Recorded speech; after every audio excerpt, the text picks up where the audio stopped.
guys, so we're back with another video and we're after the third review of the third album of Iron Maiden.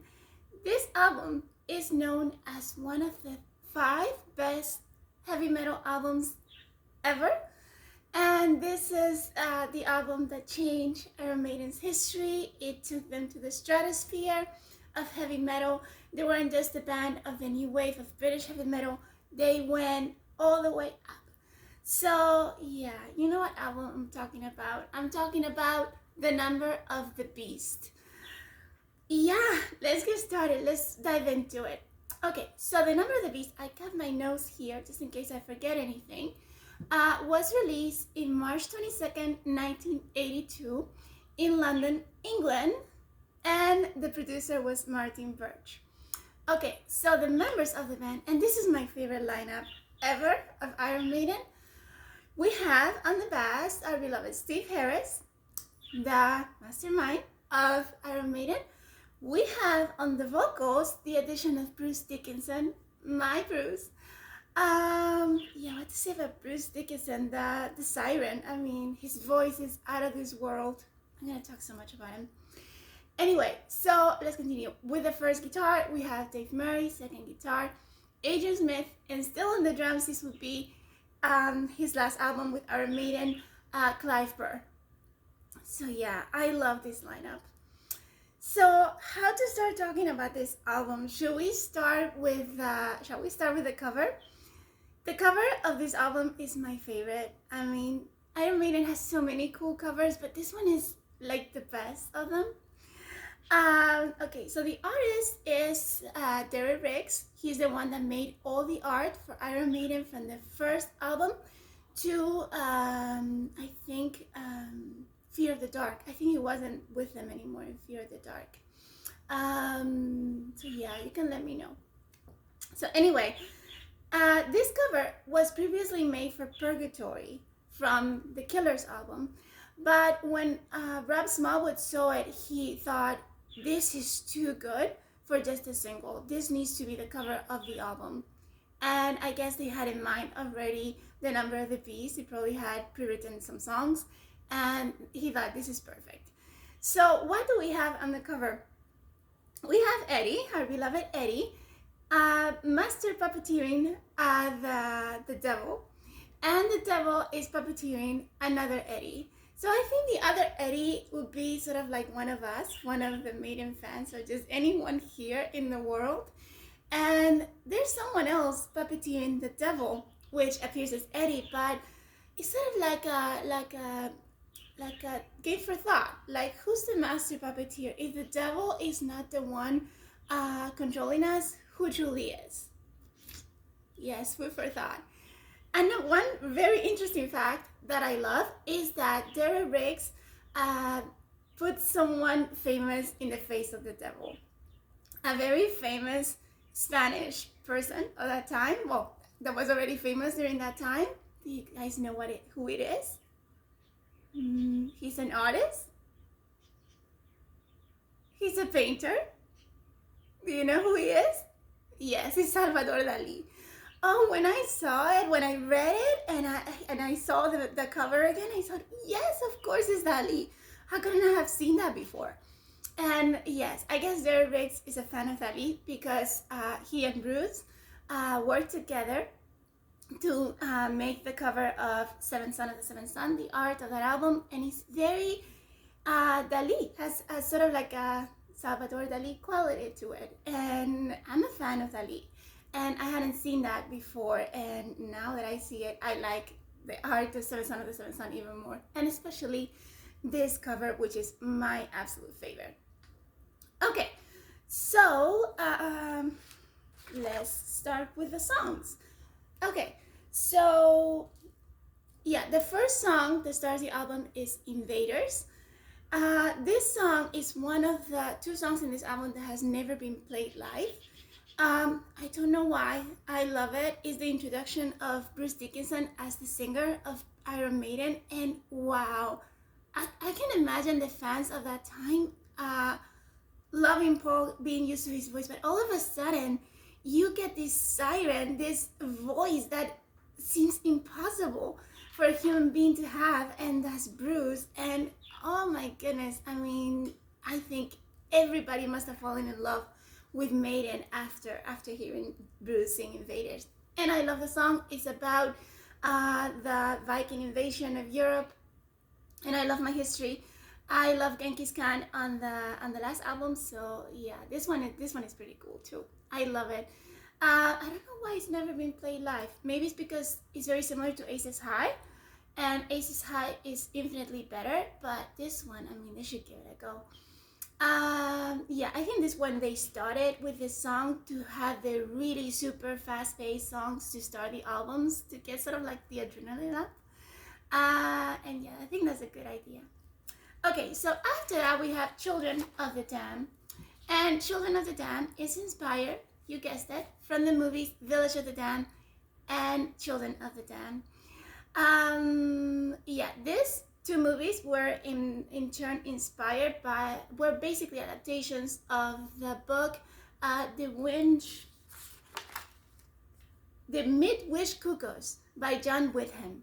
And I haven't read the book, obviously, I had to look it up. But this is a must read. Like every movie that has inspired Iron Maiden, every book, I must read it and I must watch the movies. And also, Bruce has said that this song was also inspired by his beloved Ronnie James Dio, from the song that he has in the album Heaven and Hell, in the time that he was with Sabbath. The song is Children of the Sea. If you haven't listened to it, you must. It's the most beautiful song of the album. It's a great album by Ronnie James Dio in his Sabbath years. So yeah, go listen to it. And this song is beautiful. It's sort of like the ballad of this album, and I love my ballads. And yeah, and I love just the voice of Bruce Dickinson in this song is very beautiful. Okay, so after that, you get one of my favorite songs of this album, probably third favorite, The Prisoner. Oh, I have so many things to say about this song. I love the dialogue at the beginning. Okay, so quick story. Rob Smallwood, the producer of Iron Maiden, was a big fan of the series The Prisoner from 1968, which I'm currently watching right now. And I recommend it so highly. This is one of the best series I've ever watched. So yeah, he really wanted the dialogue that they have in the beginning of their episodes. It's so cool. The more I hear it, the more I like it. No wonder he wanted it. And he was a super fan of Patrick McGoogan, who's the actor of the series. So he called him to ask permission to use his dialogue, and this is how the conversation went. So he calls Patrick McGoohan and he says, "Hi, I'm Rose Malwood from Iron Maiden." He's like, "Iron Maiden, what's that?" It's a heavy metal band, hard rock. And he says, "Yeah, okay, what do you want? We want to use that bit that you have at the beginning of The Prisoner for our album." And Patrick McGoohan thinks for a second. He says, "Do it," and he hangs up the phone. And Rob Smallwood was like, "Oh, I think hell, like, oh my goodness, like we got it." So yeah, they got it and they put it at the beginning of the song, and it's so cool because yeah. Who are you? You are number 6. I am not a number. I am a free man. Oh my goodness, I love that part so much. And then you get the laugh, like the evil laugh, and the not super fast, but the awesome drums of Clive Burr to begin The Prisoner. And the lyrics, I just sing it every time. I'm not a number. I'm a free man. And I go where I want to. You better scratch me from your black book. I know where I'm going. Oh my goodness, I just love it so much. And yeah, I love this song. Okay, so afterwards you get Acacia 22. And this song was written by Adrian Smith and Harris. So yes, this is the number 2 installment of Charlotte. Apparently there's 4. I only know these 2, so I'm gonna get surprised when I get to the 3rd and the 4th. This is very similar to Charlotte. It's a fun song, fast-paced at the beginning. It has even a melodic part to it in the middle, and then it picks up again towards the end. And it's a nice way to end part A.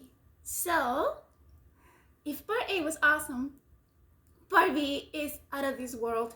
Part B starts off with the number of the beast. What can I say about this song? I mean, it's the best song. I mean, it's not my favorite Maiden song, but it's the heavy metal song. So many things to say. Okay, so when Bruce was singing it, Martin Birch, the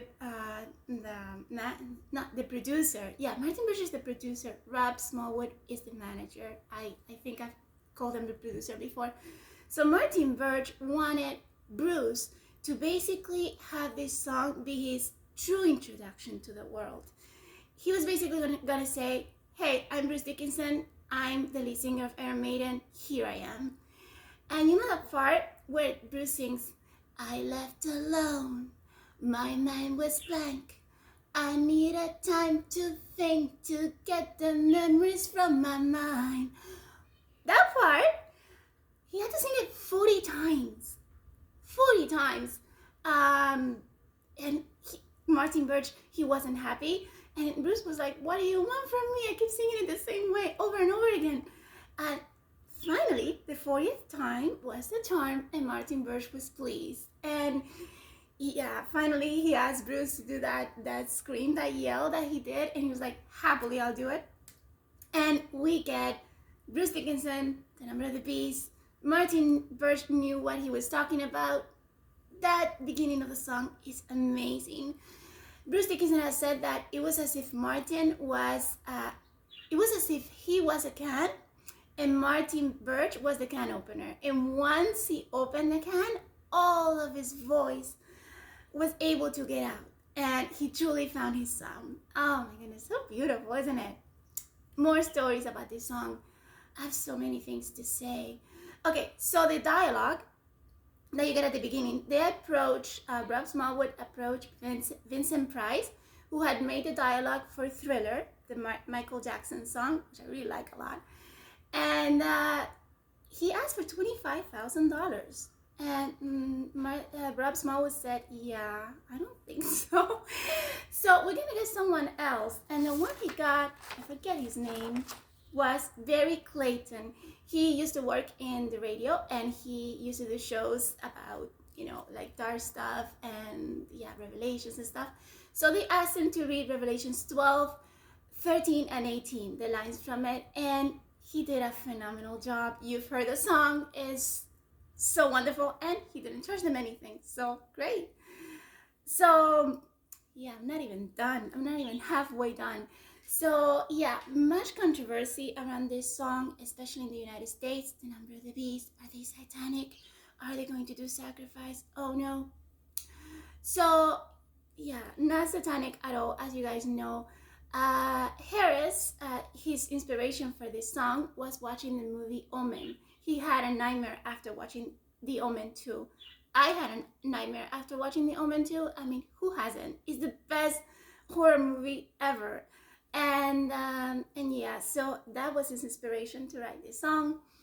But with all that controversy about the number of the beast and Satanism and all that, there were some stories circulating. One of them is that there were some strange sounds that were heard in the recording, sort of like a demon, prowling around when they were recording the album. And actually, Iron Maiden was worried.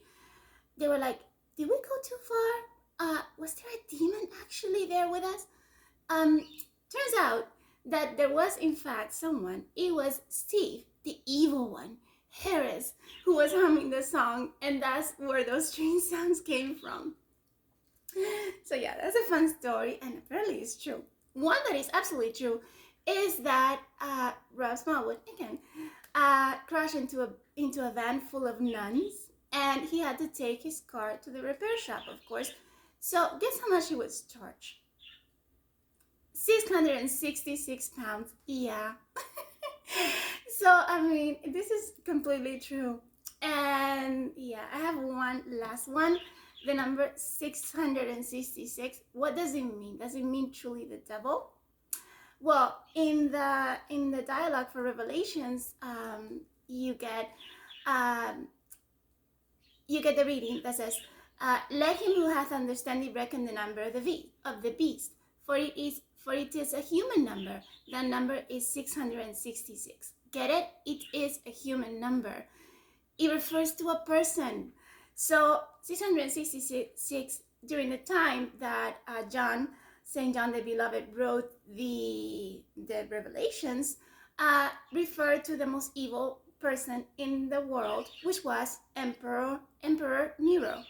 So 666 is basically the numerology of the name Emperor Nero in Greek. That is all. So yeah, who's truly the evil one is like that cover from the rigs. So sadly, there's bad people, and there's always sort of like a truly bad person, and sadly they tend to want power. And we know who that person was during the time that this was written, Nero. We know who that person was in the 40s. We know who that person is today. So yeah, sadly. Um, so yeah, so many cool stories around this song. I love it. It's my favorite of the album, and it's in my top 10 of favorite Iron Maiden songs. So of course, after that, you get to the Run to the Hills, and that's why I'm dressed like this. This song is about the genocide that the Native Americans suffered in the Americas with the invasion and the conquest of the Europeans. I am really happy that Iron Maiden made this song.